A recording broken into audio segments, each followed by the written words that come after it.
امریکی central command نے ایران پر مسلسل 11ویں رات فضائی حملے مکمل کرنے کا اعلان کر دیا ہے۔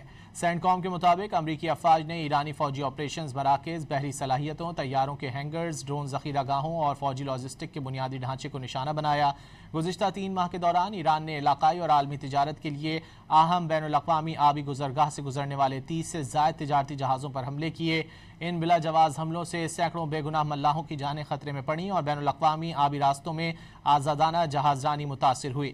بیان میں مزید کہا گیا ہے کہ کشیدگی کے باوجود آبنہ ہرمز تجارتی جہازوں کی آمد و رفت کے لیے کھلی ہوئی ہے، جبکہ مئی کے آغاز سے اب تک امریکی افواج نے تقریباً 900 تجارتی جہازوں اور 450 ملین بیرل خام تیل کی محفوظ نقل و حمل میں مدد فراہم کی ہے۔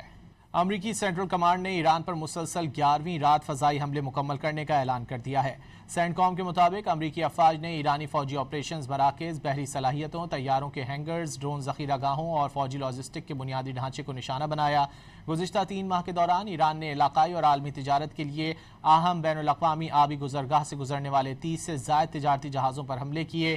ان بلا جواز حملوں سے سینکڑوں بے گناہ ملاحوں کی جانیں خطرے میں پڑیں اور بین الاقوامی آبی راستوں میں آزادانہ جہاز رانی متاثر ہوئی۔